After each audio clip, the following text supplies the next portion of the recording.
First of all, congratulations on this incredible season 2. Deb, I wanted to start with you because I think so much about something you said at the very beginning when you started writing this, that this was going to be a show about the complex relationships between countries and people. And it's that idea has been so resonant when you just think about that the closeness and the battles and the secrets and the weird moments of feeling aligned. And was that something that when that came into your head, how quickly did this flow out? Very slowly. I think like 20 years ago, I knew that I enjoyed writing about politics, and I wanted to write about how countries deal with each other. And I got an opportunity to do that on Homeland, which was really great. But we were at a time, and we were talking about the war on terror, which had a pretty us versus them cant to it, which I was not entirely comfortable with all the time. And I'm from another country. No, I'm not. I'm from this country. My parents are from another country. I don't know who the fuck you are. I'm from another country. Janice is from another country. But a lot of us are children of immigrants, and I think that we spend a lot of time with this connection to other countries that make us feel associated with them in a way that we don't necessarily think enemy when we look at another country. And I wanted to kind of create a universe where we could talk about like the intricacies of not only different perspectives and political views on our side, but have another country where we got to know different characters who felt differently from each other about a situation. Of course, I'm looking at, you're the only British character up here. So I think I set out to do something and failed. Janice, one of the things I love about this show is that at any given moment, you might find yourself, with any of these, the characters that these actors play, just thinking like, that's not a great choice, or wow, that was a really incredibly astute way of getting at something. And someone else sitting next to you and watching it could maybe feel differently. And there's something so compelling about the gray that a lot of these characters travel in. I think this is one of the really important parts of the show is nobody knows what they're doing out there. So of course everyone's always living in the gray. Sometimes that's not portrayed necessarily all the time, but every single day for real diplomats that's exactly what it's like. And so I think in terms of what are the choices that they make, would other people make them? No two people would make the same choice necessarily. And I think what we're trying to portray is people who are really doing the best they can in every way they can, which is what the world of a diplomat is. Speaking of doing the best, Keri Russell.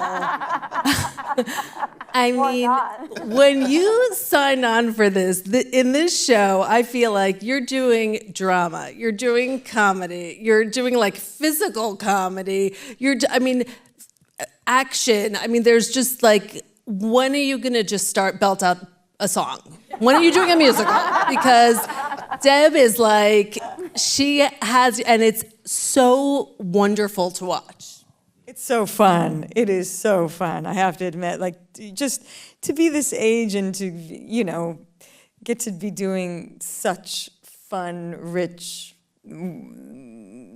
work is just so, I am incredibly grateful.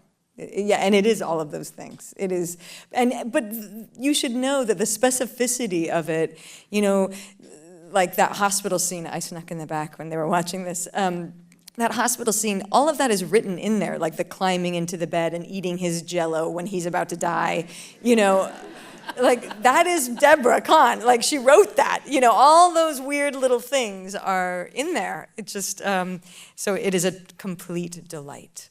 And with Kate, sometimes I feel like there's no one else, certainly no one else on TV, and no one else kind of on the planet who her life would make sense other than Kate Weiler. Like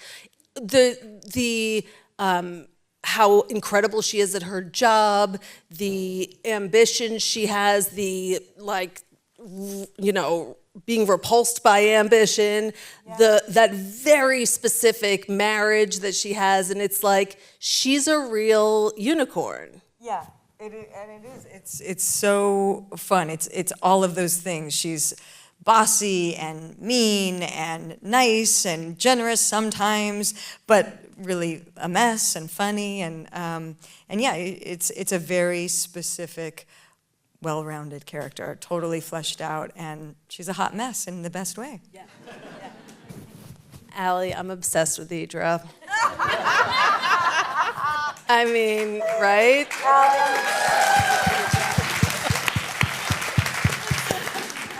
And even more in season 2, you know? And I mean, was there something in particular that just drew you to her, that when you first read the script and met with Janice and Debora, that you thought, oh, I know who this person is? No. I mean, to be honest, I was like, I mean, I guess I can do that, but like, I know I didn't know. And I think obviously that's some of the first season you're figuring that out, but I feel like mostly what I try to do is just not move my face.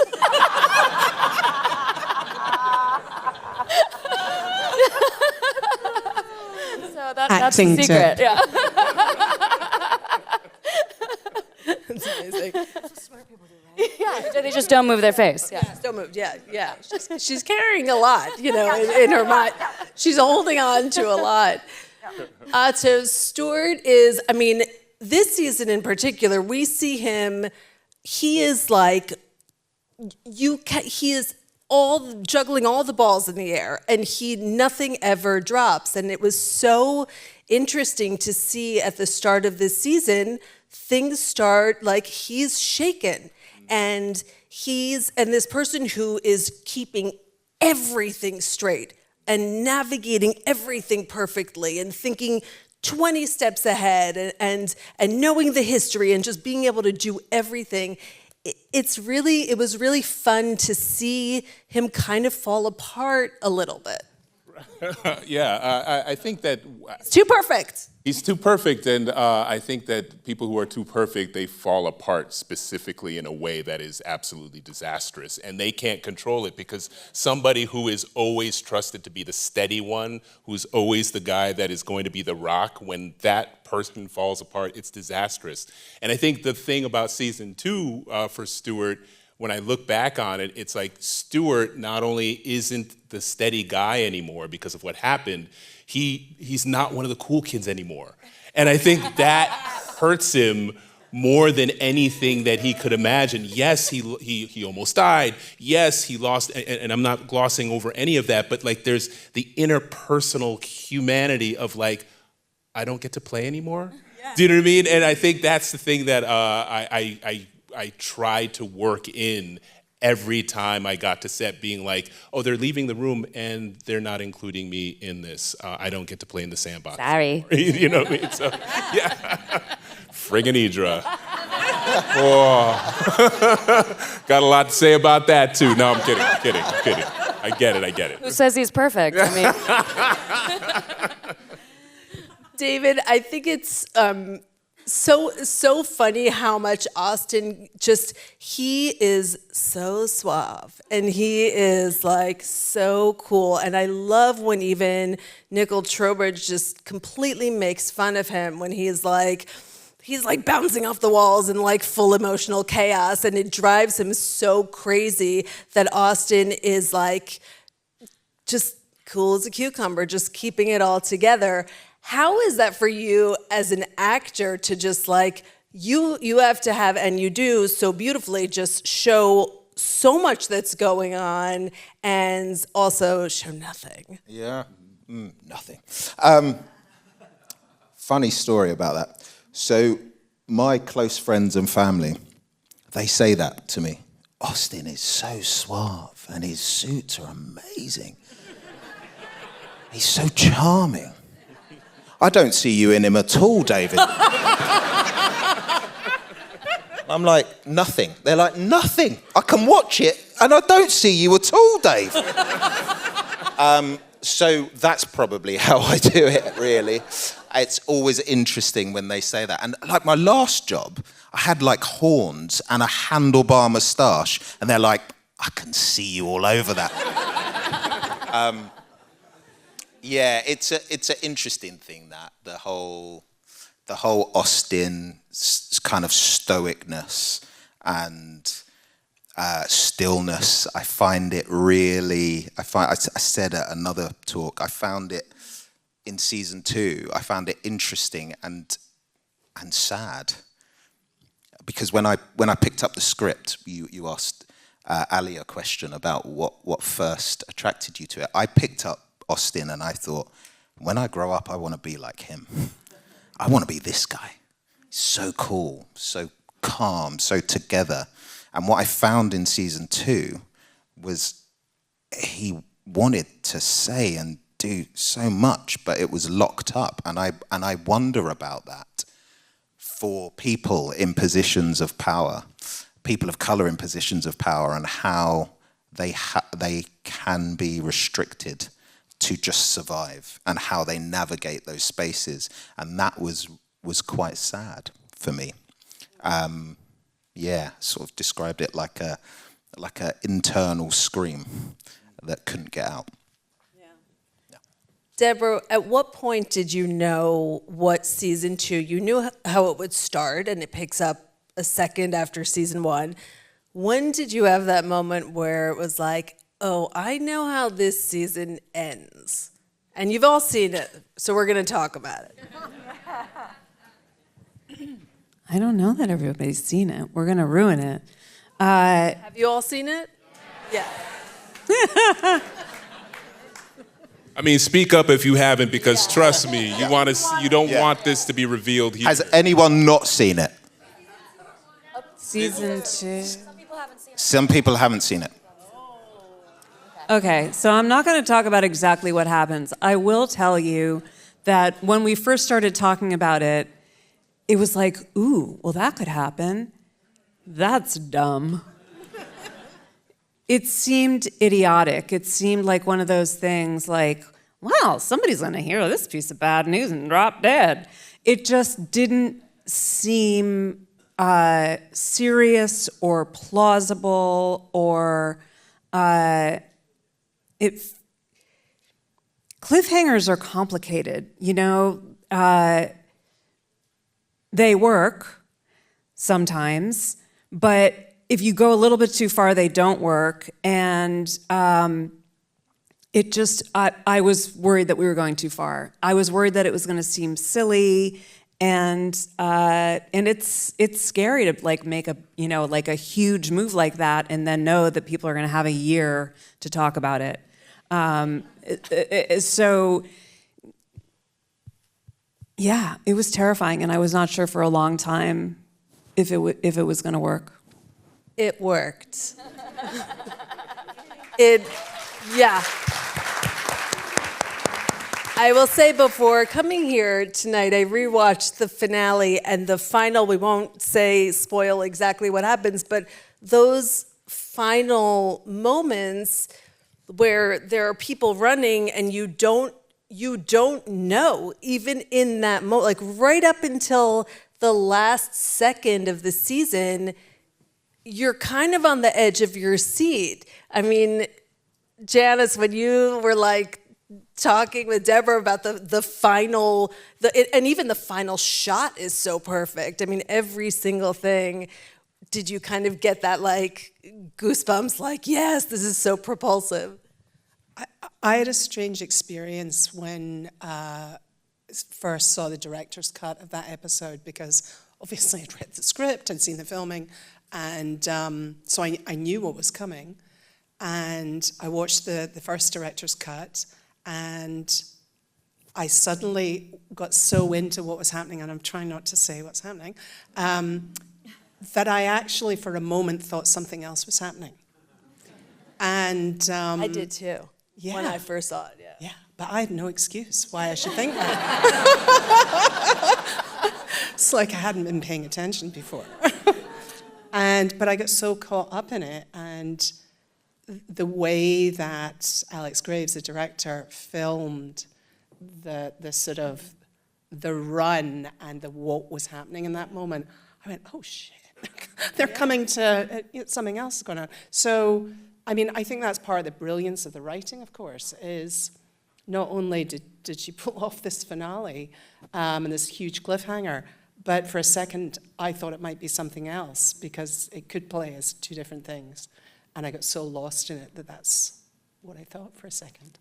Yeah, yeah.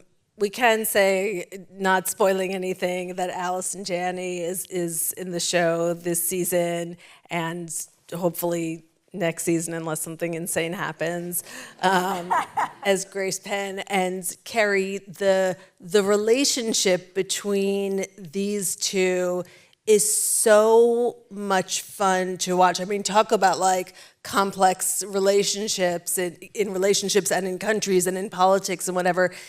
They're like electric when the two of you are together. What was it like filming some of those scenes with her? And did you have a favorite one? She's everything you want her to be. She is graceful and funny and a pro and just everything you want her to be. A great dinner date. We booze it up together. So fun. I mean, I'm trying to think of something great. Well, what I love is, you know, we were shooting that end scene, which is very serious, and we were trying to like remember our lines, and we were kind of like trying to go over this one thing, and we were just like dancing and being ridiculous with each other. You know, like she's just fun and everything you want her to be. Yeah, and continues to be. Okay, that's good to know. That's our first piece of intel about season 3 and counting.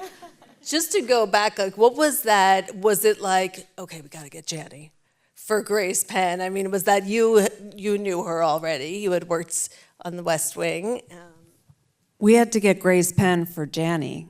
I mean, we had a conversation with our executives at Netflix when they came to town for the season 1 premiere. And Ginny Howe, who runs all of television series of drama at Netflix, said, well, what do you think about, you know, the shows, if the show's doing well, you know, maybe next season we bring in a special actor. And I said, are you talking about stunt casting? Because let me tell you what I think about stunt casting.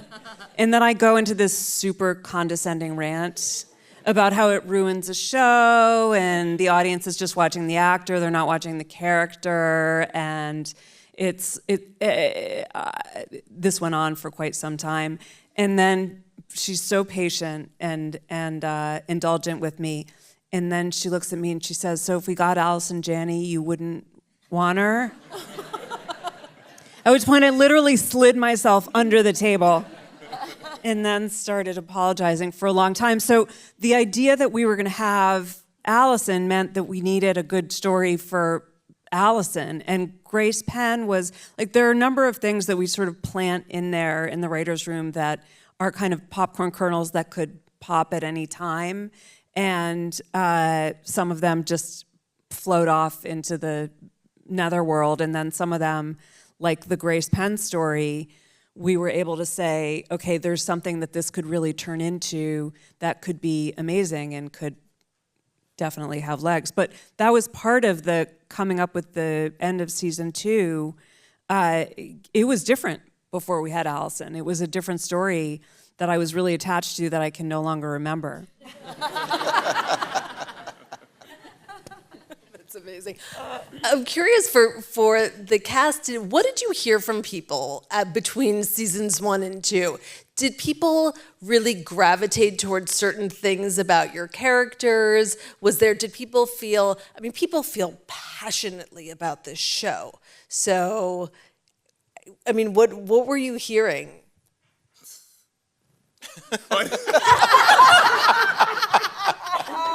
What were you hearing? No, I'm sure, like all of us here, you get angry texts from your friends who are mad that it's over, or who are mad something happened to your character or somebody else's character, and they're giving story notes like where they think what Kate should have done, right? Which means they're so invested in that they don't see the human beings that are doing this. Like they think that we're real people, and I have to remind them that no, I'm not actually Stuart. Like I have no idea what's going on in Iraq right now. Like no clue. And it's awesome. It's great to read those texts, angry texts from your friends and your family, especially your mom, especially when your dad watches it, because my dad does not watch anything, but he watched this, and he was like, he didn't understand all of it, but he was like, that was awesome. And I was like, there you go. So my mum, Yeah. she's constantly like, so Mr. Foreign Secretary. Mum, you know I'm not the Foreign Secretary. What is happening with the policy in there? And then I got this, I got this incredible text from my little brother's friend. And he was like, so that's how David's going on, yeah? 6 episodes. He was so angry. He was like, 6 episodes? Is that how they're doing us? Blah, blah, blah. I was like, suddenly I was in a street fight with my brother's friend. So captivated by it. Amazing. But you also get, like, on the street, Mr. Foreign Secretary. I do get that a little Do bit. you? Tell us. Starting to get that a little bit, which is a little bit weird. But again, my mum, about 5 years ago, we stopped at a petrol station and I got a sandwich and I was eating it. She was like, you can't eat in the street. People know who you are now. Mum, people on film still eat. They do. And then I can't eat on the street. And then today, someone Instagrammed me saying, I saw you in Chiconi's. I didn't want to come over, but I think you're great. And I was like, Mum, you're right.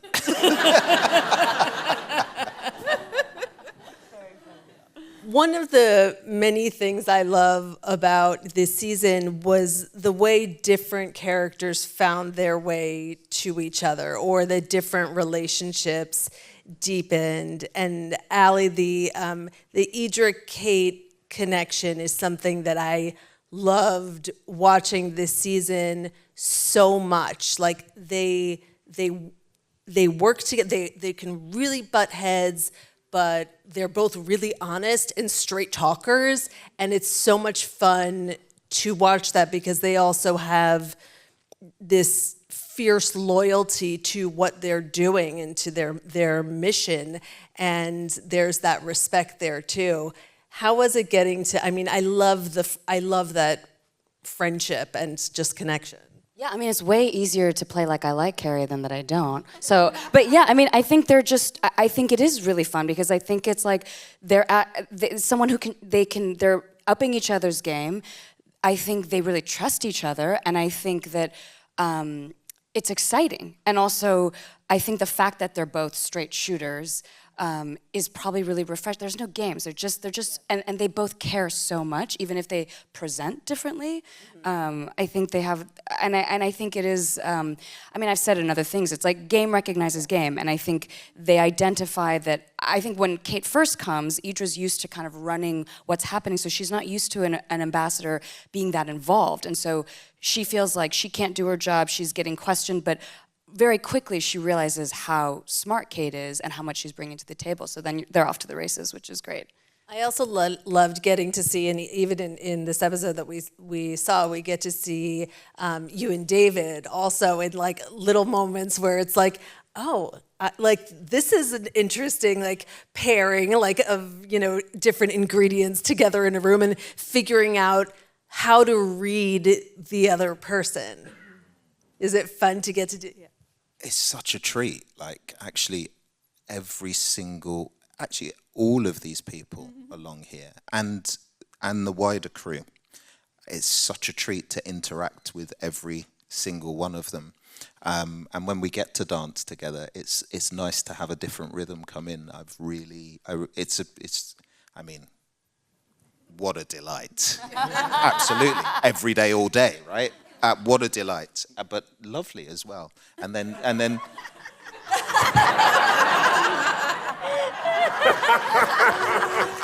the thing about working with this guy is you're looking up. And No, the entire show is just my nostrils, like just nostrils. no, it is. It's such a treat, this job. It really is. It really is. Just talking about like the different tones that this show so perfectly blends, Otto, sometimes, I mean, a lot of your scenes are with Ali and Keri, but sometimes there'll be something with Rufus Sewell, who plays Hal Weiler, and that, like, his just like, God damn it, is so much, it's just so funny, and it's so much fun to watch. Yeah, he's delightfully infuriating. And to work with him is awesome. I mean, yeah, we're supposed to say we're all awesome, and we are, right? Rufus is somebody who I get caught watching sometimes. I'm like, oh, shit, I'm supposed to be acting with this guy, because he does things and you see it happen, and you're like, holy shit. And then, of course, he gets away with it, and it looks awesome. So I love working with everybody. Working with Ali and Keri the size difference is incredible, right? Because it's like I feel like a Great Dane in a room full of like Chihuahuas. Jack Russell Terriers, and they somehow are able to walk faster than me and do everything faster, and I'm just goofily trying to keep up. And so all of those dynamics sort of work their way into the show. Whether This is the real triangle. yeah, this is what's going on, you know. So it's wonderful to do the whole thing. Yeah. Debora, was that kind of thrilling as a writer to get to do, was to find new paths that these characters would theoretically be connecting in? I mean, I imagine between seasons 1 and 2, you watch, you know, you lived season 1, but then you go back and you watch and you're like, oh, there's fire there. Like, I gotta tap into that. Or did you have that?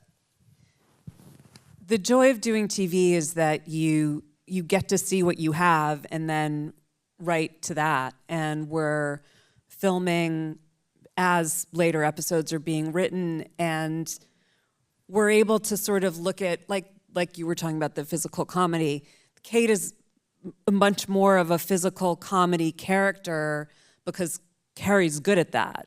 And the relationship between Stuart and Idra goes on in infinite permutations because the two of them together are such a delight. And we could have said, well, you know, one of the relationships in the show is going to stay together and one of the relationships in the show is going to come apart. But the circling and dancing each other is a really delightful thing that we haven't wanted to let go of.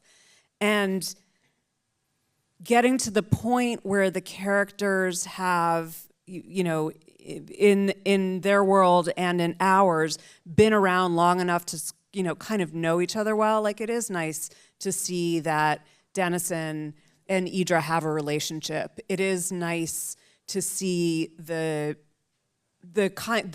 you get a much different flavor with each of these characters. You know, Dennison spends so much time with somebody who is supposed to be the boss, and it's always such a relief to have Dennison with characters who are, you know, status-wise in this world lower in the pecking order, and see those moments where he himself is a little bit imperious and always respectful, but a little bit of a, you know, I have no patience for you saying no to anything. It's just fun to see. Yeah. I'm fascinated by Trowbridge's wife. Just heads up. She's an incredible actress. That's Rory's real wife. Stop, really? Who looks nothing like that normally. Nothing like that. That whole dynamic with the three of them was delicious to watch. Janice, how on earth did you get St. Paul's Cathedral? What kind of magician are you? I mean, no one is allowed. I mean, that was, first of all, it was so beautiful. It was just visually stunning to watch. And also, you know, getting to be in there for days is no easy feat. We have a sort of saying in the show that is every day of our lives, which is don't ask, don't get. And once upon a time, Deb wrote that we would go to the Louvre, and actually we didn't think we were going to go to Paris, never mind film in the Louvre. And then all that happened, so I was like, you know, we should just ask. And not only did they say yes, but they wanted to have us for as long as possible. They were fans of the show. You know, they had to read what it was we were doing there for obvious reasons. You know, there were certain things that they would not have wanted portrayed there. And they were just so thrilled with, you know, the sort of homage we were paying to St. Paul's Cathedral. It was one of the most extraordinary experiences, I think, for everybody to go and film there. We filmed there for 4 days, longer than anybody else has ever, including the Queen, or the Queen who's no longer with us. And I think it just, you know, it was worth every penny. We also paid. Venue for hire. But, well, so she's not going to say this about herself, so let me say, well, what did the slug line say in the script? Interior church. Interior English church. And this one was like, well, why don't we go take a look at St. Paul's? I was like, it's the only church you can think of? I'm thinking like little moody something out on a heath. No. Amazing. Yeah, it's. I mean, all of the locations where you were. I mean, this season in Scotland, and it was just breathtaking. Was it like summer camp that you guys got to just pick up? Well, winter camp. It was like winter camp. Yeah. Cold plunges and yeah. Totally. Yeah. One of the things. I'm sorry. Go ahead, Janice. Do you want to talk about swimming? Well, yeah, we jumped into the loch, all of us, and you know it was awesome. I think we all got really into February. that. Yeah, in February. But you know what? It's so cold that actually the water does. It's not big temperature difference. Like it's already freezing. You know what I mean? Who lasted the longest in the loch? Rory Kinnear. Oh yeah. But he had Well, a he has a wetsuit. wetsuit. Yeah. The question was who lasted He went. the longest? He actually went for a swim. He went for a swim. yeah. We went for a plunge, but he swam in it. Yeah. Wow. One of the things, and I think everyone just watched the first episode, and one of the things that I just loved so much, Keri, is watching you rip that red dress and just like, oh, I just gotta get that off. And I was wondering for you, when you were even first reading about her, were you like, yes, I get to play this character who's like, you know, I'm not gonna be in like hair and makeup for like 3 hours. This is gonna be like great, because I imagine the opposite is more often the case. Yeah, I mean, I love the way she looks. I love the way she dresses, and yeah, it feels. In my experience, most of the girls I know are like that. So it feels better to. I mean, I can't name a girlfriend of mine who spends like 2 hours getting ready, and we try to portray those kind of people. Yeah, absolutely. Yeah. I also love how much she is like, and Deborah, I imagine you write to this now too, she is like F-bomb city. And it is so fun and refreshing to just be like, can people just talk the way they actually talk? Yeah. Yeah.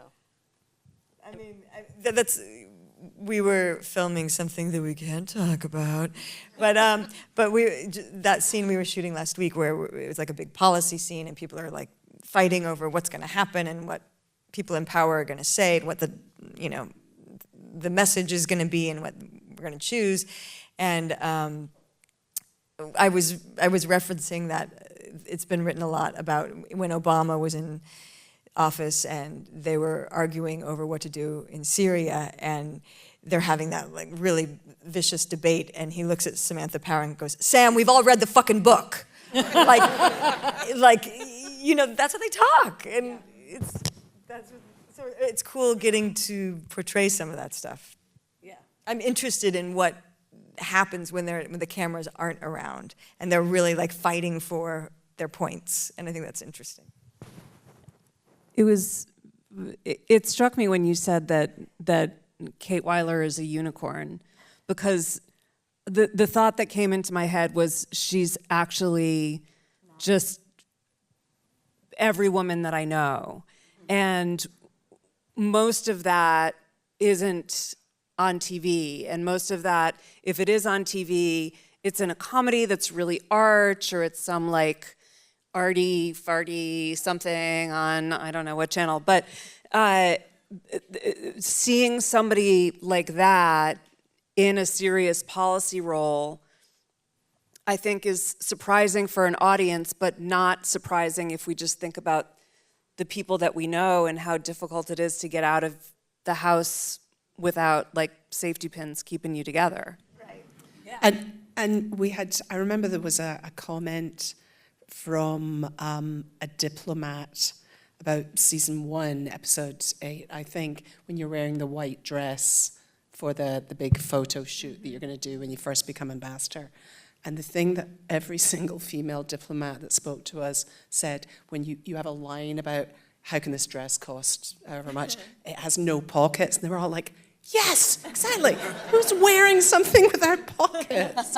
And so those kind of details of, you know, it's just all of our everyday lives.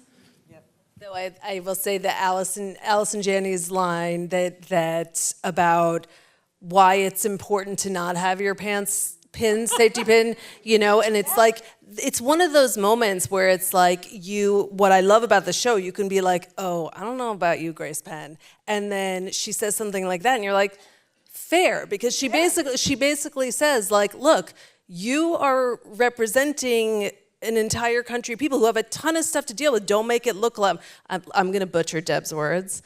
Don't make it look like you can't even like, can't handle your pounds. Yeah. And I love those moments where you can just take something and have a truth come out of someone's mouth, even if it's maybe not the person you think the truth is going to be coming from. I think a big part of the fun of the show is that you kind of take whatever relationship that's there, whatever position that's there for any of these characters, and then give them the opposite. Because when you guys were talking about the relationship between these two, and you know, there's trust there, and there's so much honesty, they lie to each other all the time, and don't trust each other, and we're trying to always establish and then undermine everybody's opinion about the world, opinion about each other, position. Yeah, I think. Do you have an opinion about the various couples on the show? Because I know a lot of people, I'm like flipping through people want to know. Like, do you know who's ending up together, who's not? Like, do you know, what you want to explore in season 3? I'm here for it. Never seen it. Never seen it. Or is it just messy because it's messy in general? The thing that feels the most true in the show as it goes on is that relationships remain and go on and on and on forever and are terrible and about to die always. So Happy there are certain dynamics that I thought originally when I first started thinking about the series, relationships that would end, or relationships that would, you know, begin and then go somewhere. The almost of Kate and Dennison turns out feels real for a really, really long time. And the idea that Dennison doesn't destroy that marriage so far, and but that the connection between those two characters never ever dissipates. It surprised me and delights me because it feels true to life that relationships go through difficulties and terrible moments that feel like the end, and then it turns out it's just Tuesday. I want to get to some questions from the audience. For the actors, who was your favorite minor character and why? Yeah. Okay. Scottish. Yeah. I knew. I was gonna say Howard. Howard, who plays my sort of right-hand guy. Yeah. So the Royland. Meg Royland. Is she a minor though? I guess I didn't think of her as a minor character. Okay, there's nothing minor about Celia. Yeah, no. Yeah, Anu, who plays Dennison's kind of a PA, is just, his work is so detailed. So I remember you saying something about season 1 where Trowbridge comes in and is like, we're not talking about that, we're not talking about that. And Buv was just crossing out his notes. Just totally in it, you know? Wasn't told to do it. It was so good. Yeah. So funny. I love that. For Ali and Otto, what do you think drew your characters to each other romantically? And is there a world where you can make it work? Wait, a world and you can make it work. I don't know, it sounds like it's all up to Idra right now. And it sounds like it's always been up to Idra.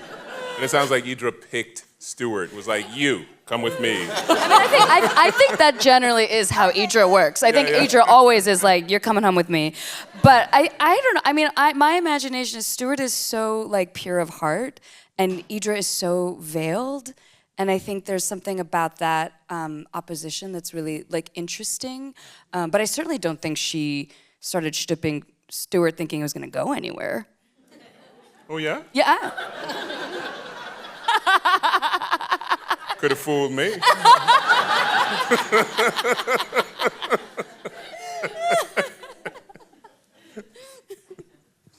What surprised you most about working on this show? Jeez.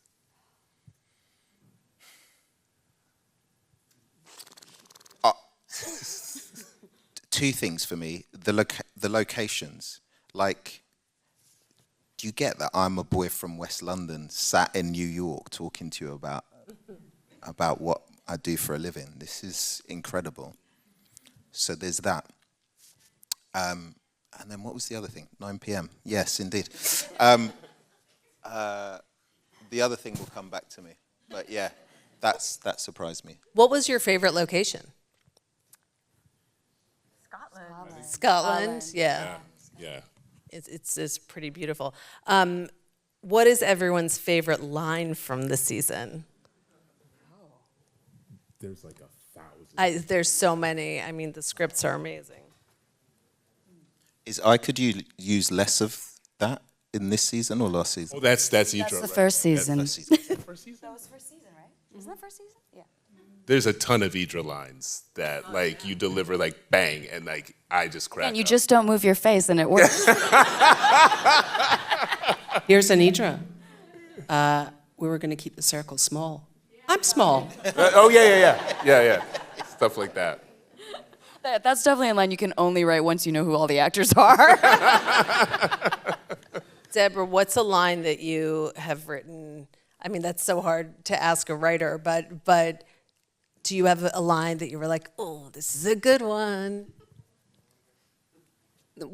What's fun is not when you come up with a line that you think is clever, but when something so simple becomes so magical. Like I think it was season 1 when you say to Hal, "Thank you for fucking me." And you did this little like a little sort of like as if a curtsy, and it's so nothing on the page, and then becomes this thing. It's not even a real thank you. It's like, okay, thank you for fucking me. It's like, let's get this out of the way. I'm going to say it because I have to. I've remembered my other surprising thing. I was reading, I got sent episode 6 the day after you guys' election. And when I was reading it, my heart was just racing. And I remember thinking, what a time to be doing a political drama. And that surprised me. Yeah, I mean, how much does that sort of, like, are you following this? I mean, obviously you're not writing to it and everything, but there are, it's in the ether, it feels like, when I'm, a lot of stuff that goes on or that has gone on in politics. Like, I don't know, like, does the state of the world, sometimes you're like, we have to address this, or I'm getting the F away from this? You want the show to be talking about the universe that we're all thinking about. So Homeland was a meditation on the war on terror. We are now in a universe where, like, Europe is back. Nobody thought about war in Europe for decades, and here we are. It's tricky to get the show thinking about what the world is thinking about without kind of stepping right on top of it and without getting surpassed by events. And in the first season, we were going to do a long story about how do you deal with passive-aggressive Russia. Russia was, for many years, conducting all of its foreign policy through covert operations. They would do something and then be like, oh, no, we didn't. No, we weren't there that day. And we had a lot of episodes with a lot of really cool detail about that dynamic from people who knew a lot about Russia. And then a friend of mine called me up and was like, so you know that thing that we were talking about last week? I think Putin is invading Ukraine, so your passive-aggressive story may need to turn into an aggressive-aggressive story. We had to knock a lot of stuff down and rewrite a lot of things, but at least we were kind of in the right zeitgeist, which is where you want to stay. But it's hard to know right now. If anybody has thoughts, happy to hear them. Yeah, I mean, the Dennis. So the Dennison thing is interesting because he is a character who is working in administration for somebody who he doesn't necessarily respect, and is the person who stayed on the inside. And a lot of the diplomats that we spoke to, a lot of the ambassadors and career diplomats that we spoke to when we were first developing the show, it was the first Trump administration. So there was a lot of talk about kind of who had stayed during those years in the State Department and who had decided to resign in protest. And it's hard to know. It's hard to know what, if I was in that position, what I would feel like the ethical move was, because I would love to resign and protest, but there are a lot of people who have to stay and be silently screaming all the time, but not scream so that somebody's there. yeah, absolutely. Yeah. Well, what can you tell us about season 3? I mean, I don't know, do you sort of have a season 1 was this, season 2 was this, here's what our season 3 theme is? And we will talk about it a year from now. Yeah. I can't think of anything we can say. Janice is telling everything. I'm going to divulge a major thing. Oh, okay. It's going to be 8 episodes, guys, not 6. David, you have someone to tell. I do. I got this text off Ron Perlman, going, I have a complaint to make. There's no complaint department on the Diplomat, so I'm giving it to you. He was like, 5 episodes. He thinks it's the best thing he's ever seen. I mean, Stephen King, like there are so many people. Was there anyone who you heard from about loving this show that you were like, damn? Yeah. Daniel Day-Lewis. Seasons 1 and 2. David's mom. Politician. A retired politician named Barack Obama. That felt pretty good. Did he pitch you any stories?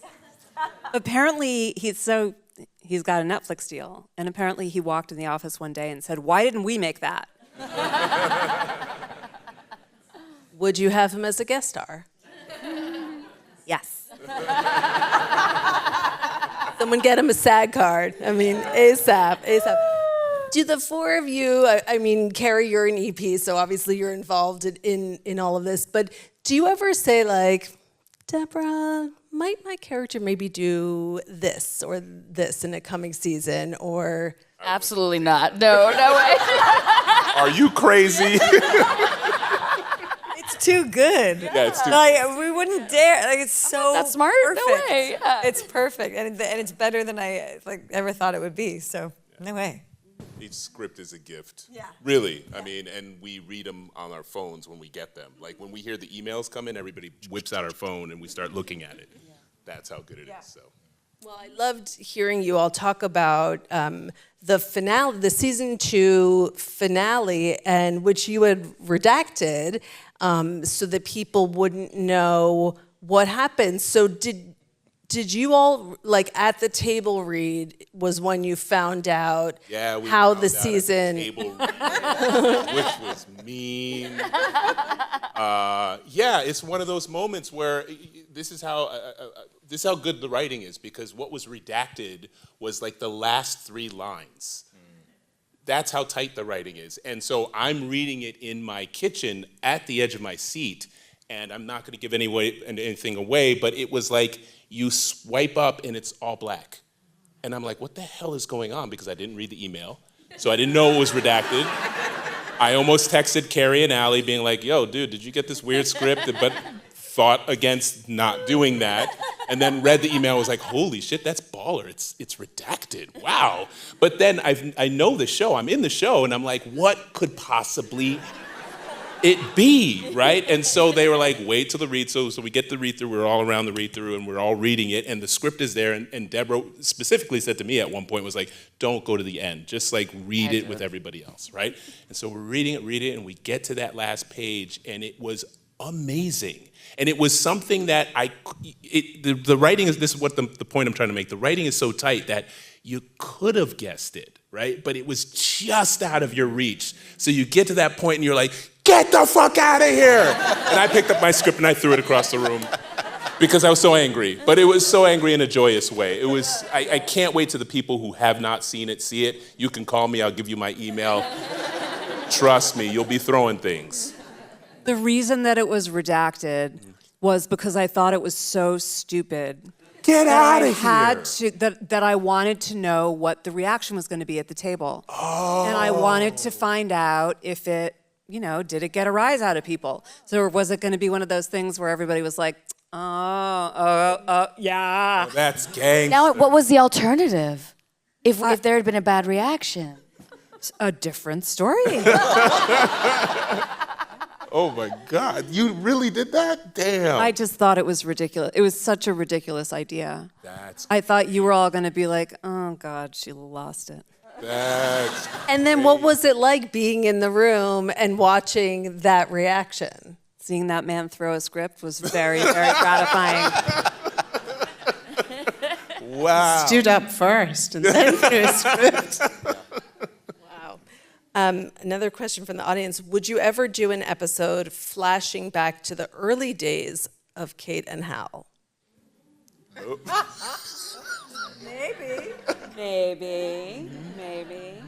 Maybe. Stay tuned.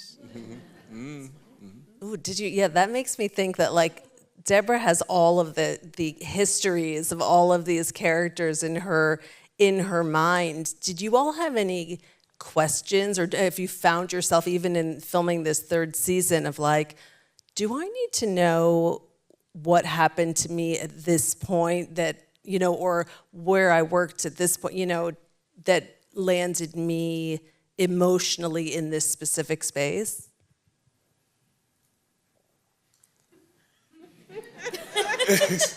We're just trying to keep up. Like, like, we're really. Wait, who blew up the ship? Yeah. What? No, I mean, yes, it would be great to have it all figured out, but I think you build it sort of as it, you know, you have to leave some room for some allowances because, like it grows. So you don't want to make such harsh decisions. Or that's why I like to have it a little bit open so that we can make choices later on. Debora, do you? Sorry, go ahead. They're a very specific group of actors, and we looked for this style of actor, and we were fortunate to find them. They all do a ton of work before they get to the stage. They know the scene inside and out. They're ready to work. They're they often know the scene inside and out. No, she has a lot of words. A lot of words. No, but they work really hard. And there are some actors who really believe in don't look at the script beforehand, show up and see what the scene tells you and see what is it like. I was just reading an article about Kieran Culkin, who was saying that he often likes to not read the scene at all before he comes to the stage and never say the words before the camera is rolling. And look, guy's doing great. I mean, he's doing some really great work, and I'm a big fan, but I wouldn't want him doing that on my script because they come in and they're prepared so that things can happen on the stage. So they're reacting to what they see in each other, what the other person is giving them. And so every take is different and the scene evolves as they're working on it. And that's a lot of work right there. And I think when they know that much about it coming in, they don't feel like, oh, well, I need more like landmarks and buoys. Like they're coming in with so much information that I guess that doesn't feel necessary. Well, the writing is also really full, so like all the answers are there if you do your homework beforehand. Which Ali always does. And she calls and she's like, did you mean to have Idris say the opposite of what she said 5 minutes ago in the script? It's interesting how quickly she changed her mind. Ali's always like, it's not a mistake. I'm just really fascinated how you made that choice.